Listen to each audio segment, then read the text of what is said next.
দেখাবার জন্য এই মানব জাতির জন্য আল্লাহ কতই না অনুগ্রহ করলেন, যা গুণেও সুমার করা যাবে না। আল্লাহ পাক কমবেশ 1,02,24,000 পয়গম্বর পাঠালেন নিজ নিজ কওমের কাছে। শেষ পর্যন্ত তার প্রিয় হাবিব জনাবে মুহাম্মদুর রাসূলুল্লাহ সাল্লাল্লাহু আলাইহি সাল্লামকেও এই দুনিয়ার বুকে আবির্ভাব করলেন।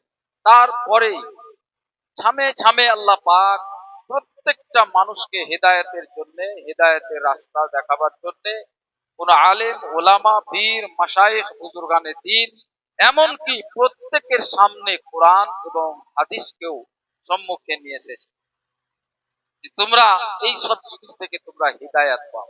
ভালো মন্দ বোঝার জন্য আল্লাহ পাক জ্ঞান দান করেছেন। তাই আল্লাহ পাক বলছেন ইউআযিবুহু মান ইয়াশা ইয়ারহামু মান ইয়াশা। আল্লাহ পাক যাকে চান শাস্তি দেন, কিসে? স্থায়ী ন্যায় বিচারে, কাউকে কম বেশি করবেন না। তারপরে এবং যার প্রতি ইচ্ছা করে অনুগ্রহ ক্রমে দয়া করে যার প্রতি দয়া করেন সেটা আল্লাহর ইচ্ছা। এবং যারা আল্লাহর প্রতি ফিরে না আসে, এবার হেদায়েত যদি পেতে না চায়, যে আমরা আল্লাহর হেদায়েত নিব না, নামাজ পড়বো না, রোজা রাখবো না, হজ করব না, যাকাত দিব না, কিছুই করব না, শুধু জানোয়ারের মতন খাবো দাবো ঘুমাবো কাজকর্ম করব, টাকা পয়সা রোজগার করব, সময় মুতাবিক আবার জিন্দেগি শেষ হয়ে যাবে, মরে যাব, মাটির সাথে মিশে যাবে, এই রকম মনস্ক নিয়ে অনেক মানুষ আমাদের এই পৃথিবীর বুকে আছে। আল্লাহ পাক বলছেন তোমাদেরকে এটা জানতে হবে ওয়া ইলাইহি তুকলাবুন, তোমরা কে আল্লাহরই তরফে, আল্লাহর দিকে তোমাদেরকে ফিরে যেতে হবে। এবার যদি তোমরা মনে করো যে এইগুলা করব না, আল্লাহর পথে আমরা চলবো না, সঠিক পথ নিব না, তাহলে এমন কোন জায়গা নাই যেখানে তুমি আমার জায়গা থেকে বেরিয়ে যেতে হবে। করে না? যদি কোনো বাপ তার ছেলে কথা না শুনে, তো বাপের একটাই কথা, বেরা আমার বাড়ি থেকে, বেরিয়ে যা, বেরিয়ে যা আমার বাড়ি থেকে, বেরা। বলে না? বলে না? বাপ যখন ছেলে বদমাইশি করে, বিয়ের পরে বউয়ের সাথে যদি অনবানাট হয়, তখন বাপের একটাই শব্দ, বেরাও আমার বাড়ি থেকে। প্রত্যেকটা বাপের মুখে আমি শুনি। তো আল্লাহ পাক বলছেন যে তোমরা যে আমার আয়াতে, আমার হেদায়েত যদি না পাও, না নাও, তোমরা যদি সঠিক পথে না ফিরে আসো, ওই বাপের মতো তো আমি বলতে পারবো না যে বেরাও আমার আসমান থেকে, বেরাও আমার জমিন থেকে, বেরাও আমার পৃথিবী থেকে। আল্লাহর কোন জায়গাটা আল্লাহর নয় যেখানে তুমি যেখানে শান্তি পাবে, যেখানে তোমার আল্লাহর জায়গা, আল্লাহর জমিন, আল্লাহর আসমান, আল্লাহর হাওয়া বাতাস পানি, এসব ছেড়ে তুমি কোথায় যাবে? চলো বাড়ি থেকে বেরিয়ে না এলে, তুমি বাপ যখন বললো বেরা বাড়ি থেকে, তুমি শখ করে চলে গেলা শ্বশুর বাড়িতে, ঘর জামাই সেজা বসে গেলা, জায়গা পেয়ে নিলা, খুবই মজা আনন্দ। কিন্তু তুমি এখন কোথায় যাবে? যখন আল্লাহর তুমি ইবাদত উপাসনা করবে না, আল্লাহর তোমরা বান্দেগি করবে না, আল্লাহর উপাসনা না করে, ইবাদত উপাসনা না করে আল্লাহর নিদর্শন সমূহ তোমরা মানবে না, তখন তুমি কোথায় যাবে? যে আল্লাহ যদি বলে আমার আয়ত্ত থেকে তোমরা বেরিয়ে যাও, আল্লাহর আয়ত্ত কোথায় নাই বলেন? আসমানেও আল্লাহর আয়ত্ত, জমিনও আল্লাহর আয়ত্ত, হাওয়া বাতাস পানি, তোমার সারা অঙ্গ প্রত্যঙ্গতে আল্লাহর আয়ত্ত রাখা হয়েছে। তুমি শুনলে না এর পূর্বে আল্লাহ তোমাকে কিভাবে তৈরি করেছে, কিভাবে সৃষ্টি করেছে? তুমি একটা কোনো তোমার অস্তিত্বই ছিল না, কিন্তু তোমাকে আবার অস্তিত্বে নিয়ে এসেছে, নামে নিয়ে এসেছে, মর্তবা দিয়েছে, কাজ দিয়েছে, ব্যবসা দিয়েছে। এসব কর্ম সব কিছু আল্লাহ পাক মিন দুনিল্লাহি মিন ওয়ালি ওয়ালা নাসির, সব দিক থেকে আল্লাহ তোমাকে হিদায়াত করেছে, সাহায্য করেছে, সব দিক থেকে আল্লাহ সাহায্য করেছে।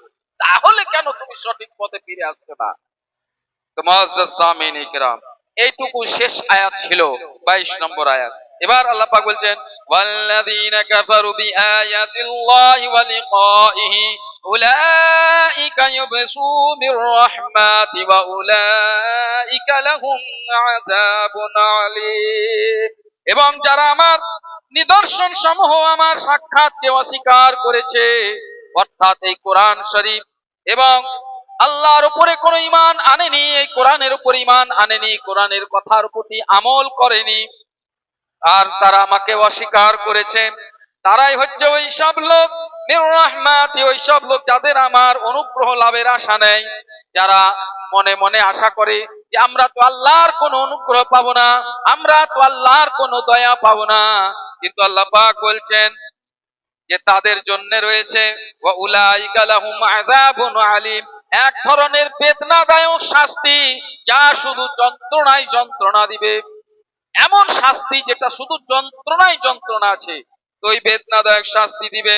তাই আল্লাহ পাক বললেন, তাহলে শোনো, وما كان جواب قومه إلا أن قالوا اقتلوا وحرقوا وأنجاه الله من النار إن في ذلك لآيات لقوم يؤمنون। এবং সুতরাং তার সম্প্রদায়ের পক্ষে কোনো উত্তর দেওয়া সম্ভব হয়নি, কিন্তু এইটুকুই বলল, তাকে হত্যা করে ফেলো অথবা জ্বালিয়ে ফেলো। যখন হযরত ইব্রাহিম আলাইহিস সালাম তাদেরকে, তার কওমকে, তার সম্প্রদায়কে, ওই নমরুদের বংশধরকে যখন সওয়াল করেছিল, আমার আল্লাহ পূব দিক থেকে সূর্য উঠান, পশ্চিম দিকে অস্ত যান, তুমি যদি খোদা দাবি করে থাকো উত্তরে সূর্য উঠাও, দক্ষিণে ডুবিয়ে দাও, ওই মাহফিলের মধ্যে ওই জায়গাতে কারো কোনো জবাব ছিল না, এই উত্তর ছিল না। তখন তারা বানচাল করতে লাগলো, তারা বহসকে তারা বানচাল করে বলতে লাগলো, এরা আমার দেবী দেবতাকে গালি দিচ্ছে, একে জ্বালিয়ে দাও, একে পুড়িয়ে দাও। এটা হযরত ইব্রাহিম আলাইহিস সালামের ব্যাপারে। অতঃপর আল্লাহ পাক বললেন, অতঃপর আল্লাহ রাব্বুল আলামিন হযরত ইব্রাহিম আলাইহিস সালামকে যখন তার সম্প্রদায়ের লোকের কাছ থেকে আগুন থেকে বের করলেন, ওই নারে নমরুদ থেকে বের করলেন, তাকে সেখান থেকে রক্ষা করলেন, আল্লাহ পাক বললেন লা আয়াতিল লিকাউমি ইউমিনুন, নিশ্চয় তাতে অবশ্যই নিদর্শন সমূহ রয়েছে ঈমানদারদের জন্য। তারা দেখেছে যে হযরত ইব্রাহিম আলাইহিস সালামকে আগুনের মধ্যে নিক্ষেপ করলো, 40 দিন পর আগুন থেকে একবারে সুস্থ মেজাজে বেরিয়ে আসলেন। সবাই দেখলো, দেখার পরেও তারা সত্যকে স্বীকার করলো না, তারা সত্যকে তারা স্বীকার করলো না, তারা মিথ্যা রূপেই থেকে গেল। তখন আল্লাহ পাক বললেন, ক্বালা ইন্নামাত্তাখুযুতুম মিন দুনিল্লাহি আওসানাম ওয়াদ্দাতা বাইনাকুম ফিল হায়াত। এবং ইব্রাহিম আলাইহিস সালাম তার আপন সম্প্রদায়কে, আপন কওমকে বললেন, হে আমার কওম, তোমরা তো আল্লাহ ব্যতীত এই মূর্তিগুলো তৈরি করে নিয়েছো, যাদের সাথে তোমাদের ভালোবাসা এই দুনিয়ার জীবন পর্যন্ত। মানে এই যে মূর্তিগুলোকে তোমরা ইবাদত উপাসনা করছো, পূজা অর্চনা করছো আল্লাহকে ছেড়ে, এই মূর্তিগুলাই কিন্তু এই দুনিয়াতেই শেষ। এর দুনিয়ার পরে তোমাদের আর এই মূর্তিগুলো তোমাদের সাথে যাবে না, আর কোনো তোমাদের সাহায্য করতে পারবে না। তারপর আল্লাহ পাক বললেন, ফামামান লাহু লুতান ওয়া ক্বালা ইন্নী মুহাজিরু ইলা রাব্বি ইন্নাহু আল আজিজুল হাকীম। অতঃপর লূত তার উপর ঈমান এনেছে। হযরত ইব্রাহিম আলাইহিস সালাম যখন অগ্নিকুণ্ড থেকে বেরিয়ে আসলেন, সর্বপ্রথম হযরত লূত আলাইহিস সালাম ঈমান আনলেন। লূত আলাইহিস সালাম ছিলেন হযরত ইব্রাহিম আলাইহিস সালামের ভাই হারানের পুত্র। হযরত লূত, কিংবা বলে হযরত ইব্রাহিম আলাইহিস সালামের বোনের পুত্র লূত। লূত আলাইহিস সালাম ঈমান নিয়ে আসলেন। তারপরে আল্লাহর অর্ডার হলো, হে মুহাজিরান ইলা রাব্বিহি, আল্লাহর হুকুম হলো, হে ইব্রাহিম তোমরা হিজরত করো। তখন নিশ্চয় তিনি তোমাকে সম্মান ও বাস্তব জ্ঞানের অধিকারী করবেন। কে? সে মহান রব্বুল আলামিন। তারপরে বলেন, ওয়া ওয়াহাবলাহু ইসহাক ওয়া ইয়াকুব ওয়া জাআলনা ফি যুররিয়াতিহি নুবুওয়াতি ওয়াল কিতাবা ওয়া আতাইনাহু আজরাহু ফিদ দুনিয়া ওয়া ইন্নাহু ফিল আখিরাতি লামিনাস সালিহিন। হযরত ইব্রাহিম আলাইহিস সালাম এবং লূত আলাইহিস সালাম এবং হযরত সারা রাদিয়াল্লাহু তাআলা তিন জনাই সফর করলেন কোন দিকে? মিশরের দিকে। সেখান থেকে আবার ফিলিস্তিন গিয়েছিলেন। তারপর এখানে আল্লাহ পাক বলছেন, এবং আমি হযরত ইব্রাহিম আলাইহিস সালামকে ইসহাক ও ইয়াকুব দান করেছি, এবং আমি তার বংশের মধ্যে বহুত নবী, यानी হযরত ইসহাক আলাইহিস সালাম, ইয়াকুব আলাইহিস সালাম, হযরত ইয়াহইয়া আলাইহিস সালাম, হযরত ইউসুফ আলাইহিস সালাম, यानी তিনার বংশ থেকে আল্লাহ পাক প্রচুর নবী দান করেছেন। ইসমাইল আলাইহিস সালামের বংশ থেকে একেবারে ডাইরেক্ট আমার নবী মুহাম্মদুর রাসূলুল্লাহ সাল্লাল্লাহু আলাইহি সাল্লামকে আবির্ভাব করেছেন। তো মুআজ্জাজ সামিনী কিরাম, তারপরে আল্লাহ পাক বলেন, ওয়া লুতান ইয ক্বালা লিকওমিহি ইন্নাকুম লা তাউলুতুনা আল ফাহিশাতু মা সাবাকুম বিহা মিন আহাদিম মিনাল আলামিন। এবং লূতকে উদ্ধার করেছি যখন সে আপন সম্প্রদায়কে বলল, তোমরা নিশ্চয় এমন অশ্লীল কর্ম করছো যা তোমাদের পূর্বে সারা দুনিয়ায় কেউ করেনি। হযরত লূত আলাইহিস সালামের ঘটনা আবার বর্ণনা করছেন কিভাবে এর পূর্বে আপনারা সূরা হুদের মধ্যে আপনারা হযরত লূত আলাইহিস সালামের বিস্তারিত একবারে ঘটনা আপনারা শ্রবণ করেছেন।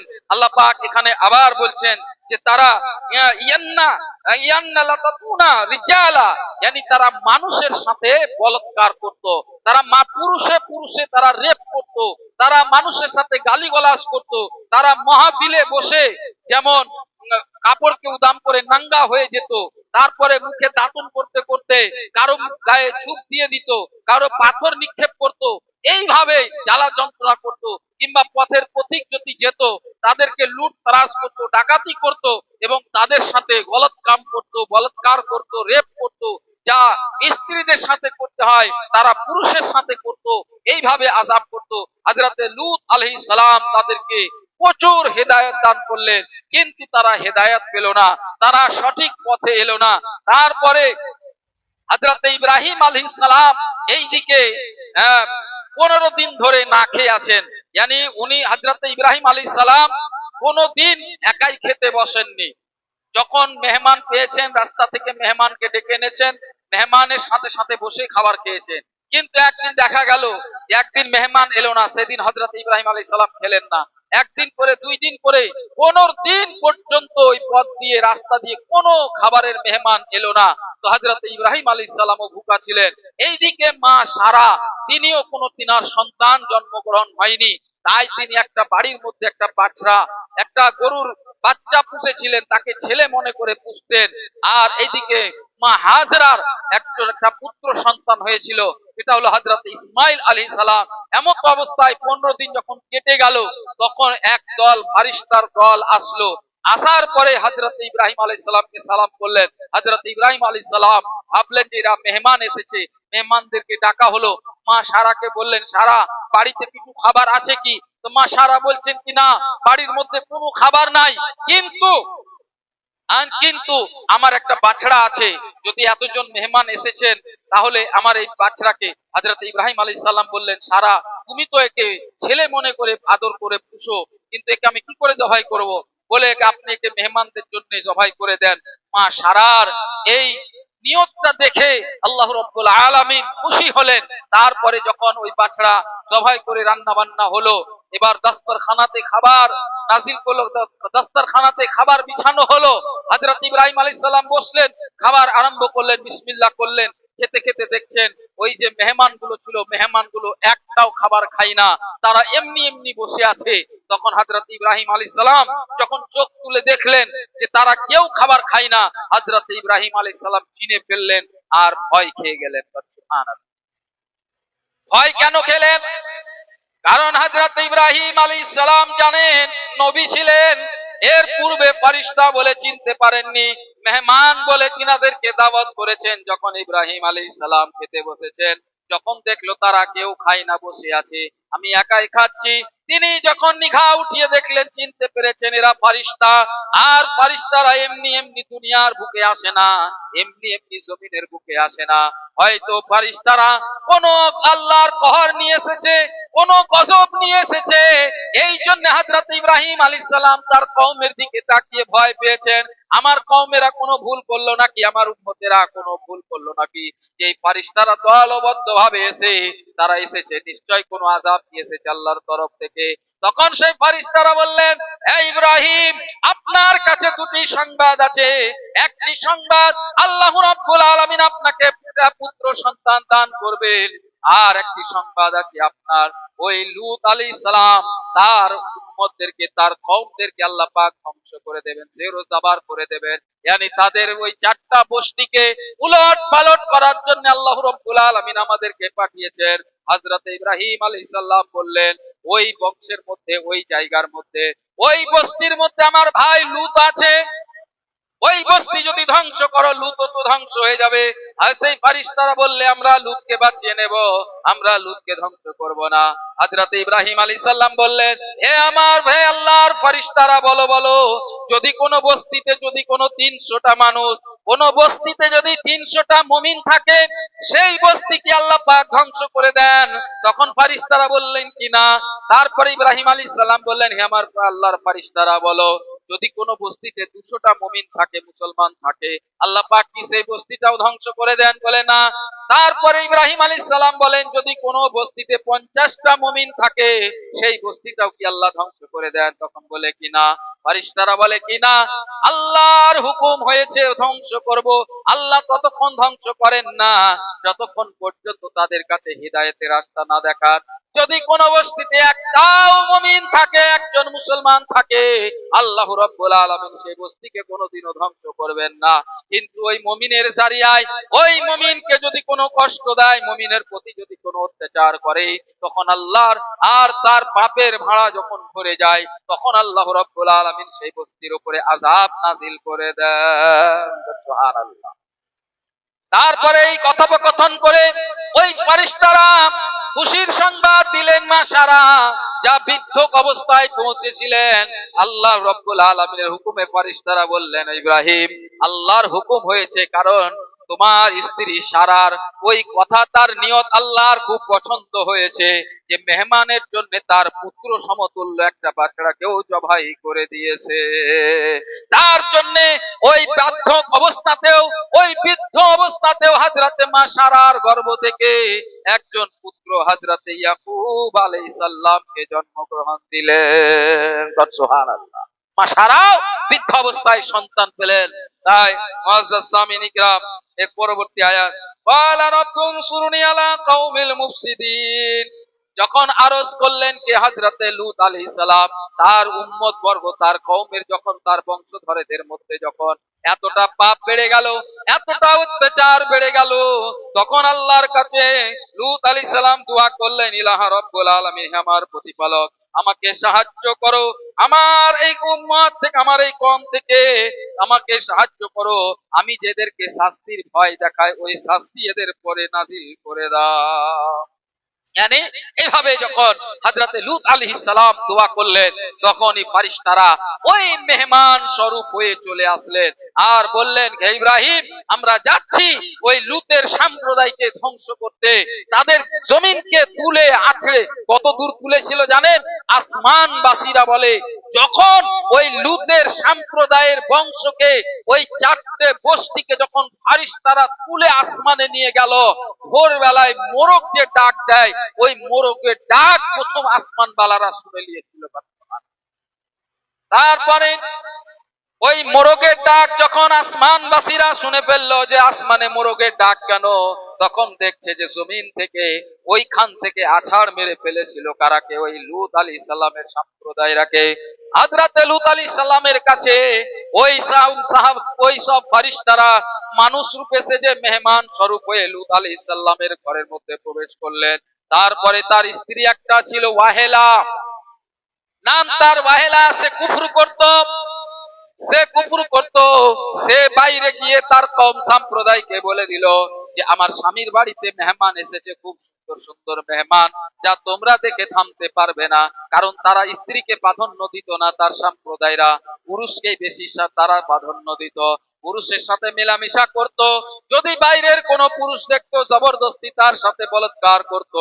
এইভাবে যখন তার স্ত্রী বলে দিল, দরওয়াজায় এসে তার সম্প্রদায় এসে আওয়াজ দিতে লাগলো, এত সুন্দর সুন্দর যুবককে লূত তুমি ঘরের মধ্যে ঢুকিয়ে রেখেছো, আমাদের হাওয়ালাই করে দাও, আমরা এদের সাথে মজা করি।